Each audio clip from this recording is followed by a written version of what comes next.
want you to just picture a scenario for a second. You're trying to court someone.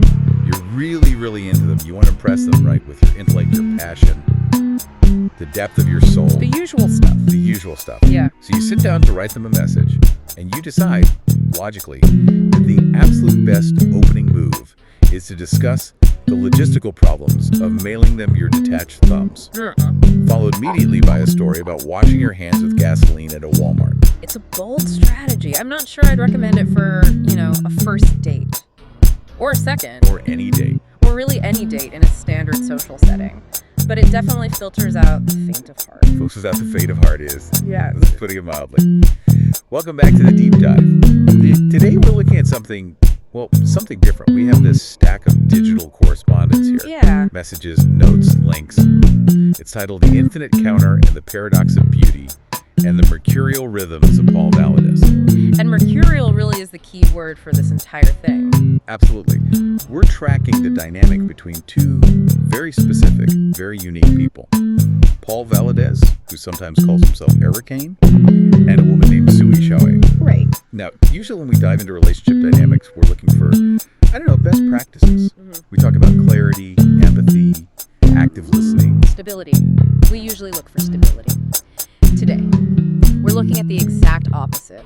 We're exploring a relationship built on chaos, on surrealism, and what I can only describe as aggressive absurdity. It's a total fever dream. Yeah. We've got chickens, we've got Prince references, ethical dilemmas about peeing on neighbors. We do. But before we get lost in the weeds of the chicken coops, what's our actual mission here? Why are we reading this? The mission, I think, is to understand why this works. Because on the surface, this looks like complete nonsense. But if you look closer, beneath all the talk of stray cats and porta potties, there's a fascinating negotiation of power and intelligence going on. These are two people building a fortress of inside jokes that literally nobody else can get into. So if you've ever wondered if being completely unhinged is a viable romantic strategy, stick around.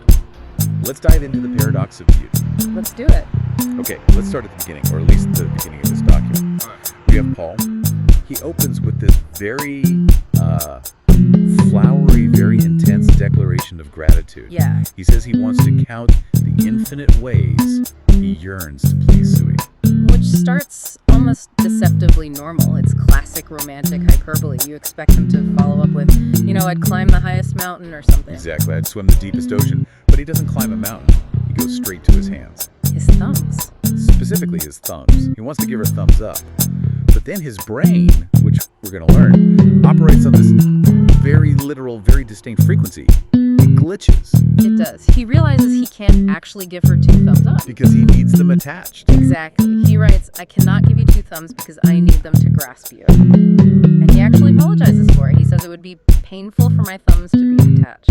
See, that's where I have to pause. Most people just use the emoji, or say two thumbs up, as a figure of speech. Paul seemingly runs a simulation in his head where he physically cuts off his thumbs, realizes it hurts, and then reports back. It is rigorous realism, and it signals something really important right away. I'm thinking about you, but I'm also thinking about the physics of my own body.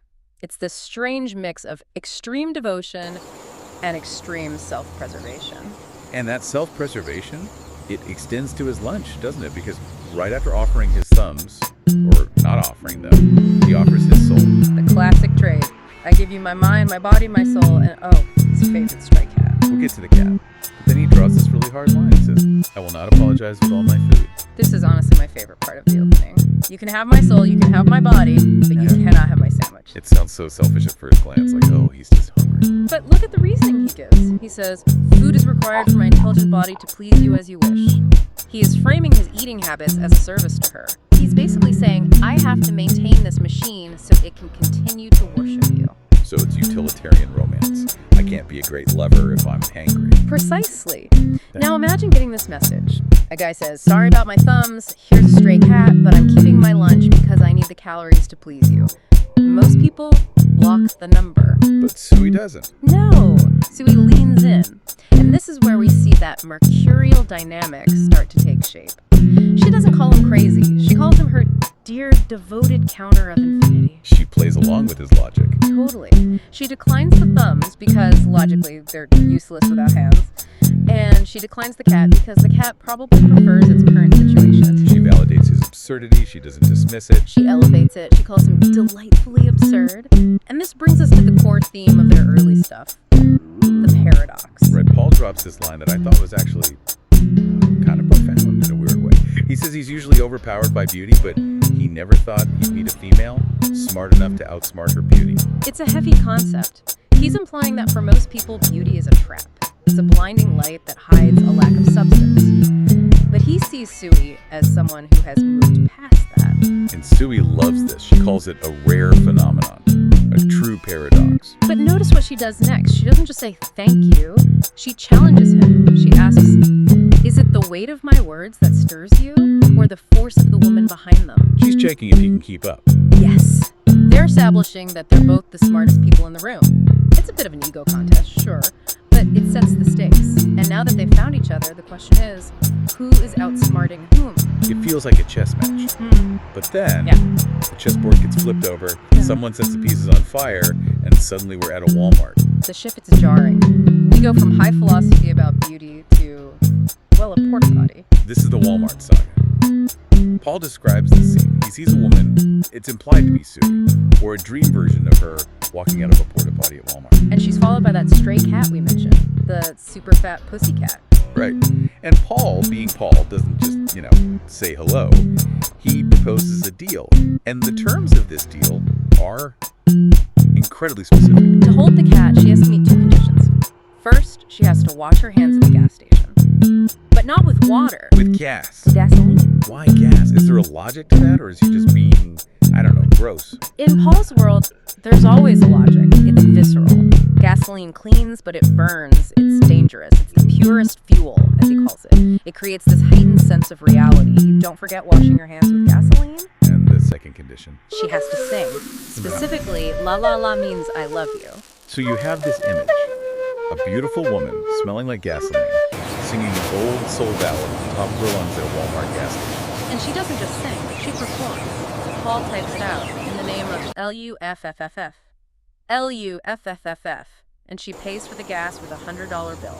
It's an image of total excess. It's glamorous and trashy at the exact same time. And while this whole operatic moment is happening, what's Paul doing? He's eating an egg roll. Egg roll, which he bought from a camouflage-wearing Walmart gift wrapper. The details are just. Why camouflage? Who are they hiding from in a Walmart? And Paul admits he only bought it because the seller had a seriously cute ass.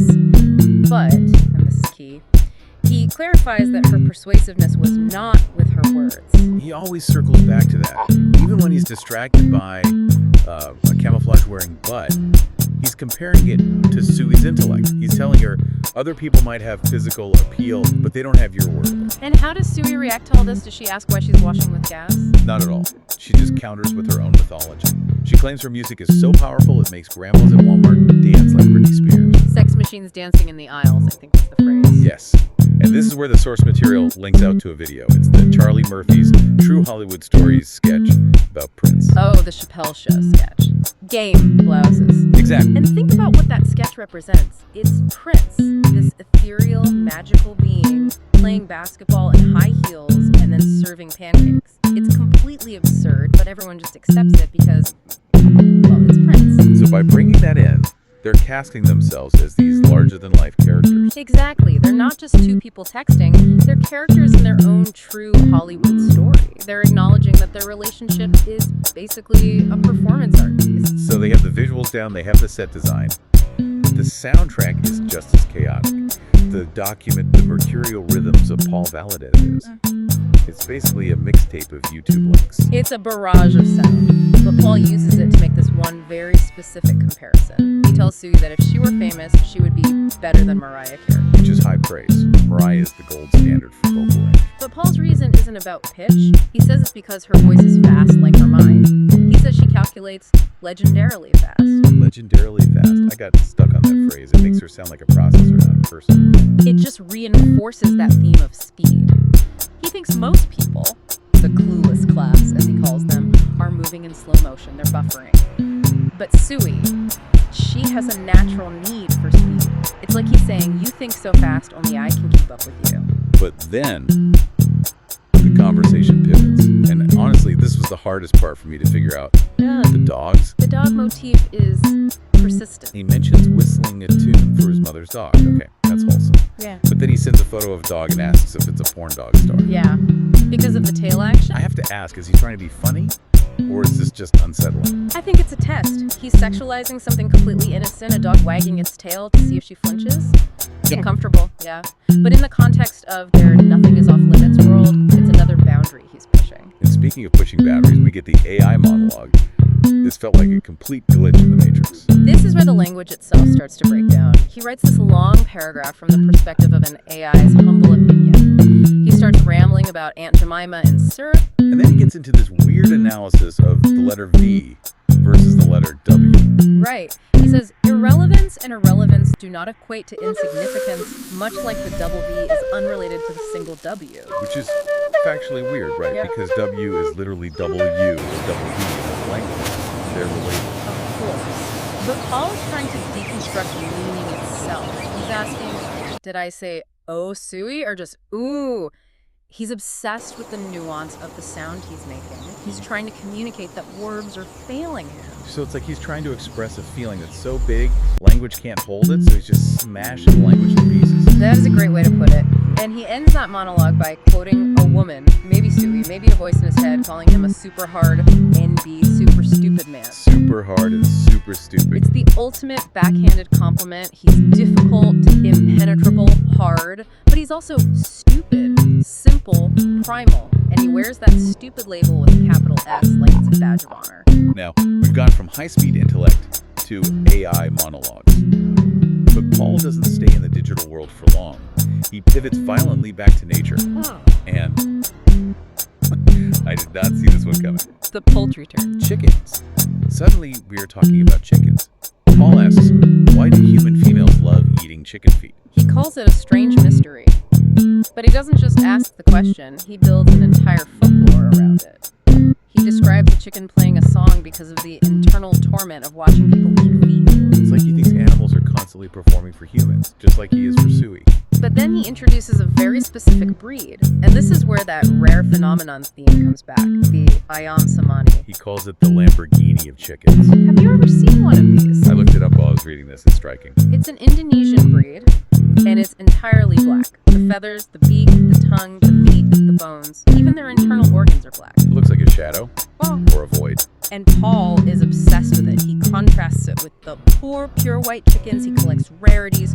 Suey is rare. This chicken is rare. He wants the things that stand out. And then, well, we can't ignore the finale. The chicken talk leads to a pun, and that pun leads to fire. The European. European peon. I groaned out loud when I read it. It's so bad. It's a classic dad joke, but Paul takes this dad joke and drags it into a dark, ethical philosophy seminar. He makes up this scenario.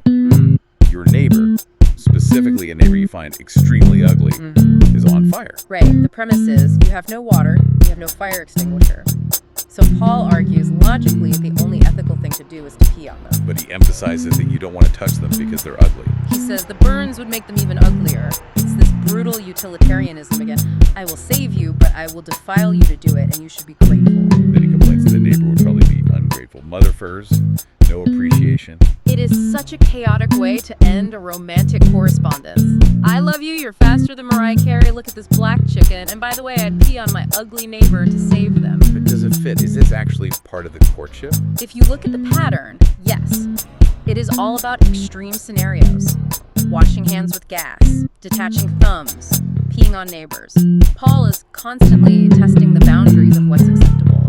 He's saying, I will go to the extreme for you. Will you go there with me? So what do we make of all this? We have two people exchanging these bizarre messages. Is this love? Is this madness? I think it's a distinct language. That's the key. Remember that anecdote Paul told about his teacher? Repetition is good for learning. Right. He rocked back and forth until the teacher laughed. By throwing these repetitive, chaotic, surreal images at each other, the cat, the thumbs, the chicken, they're building a private vocabulary.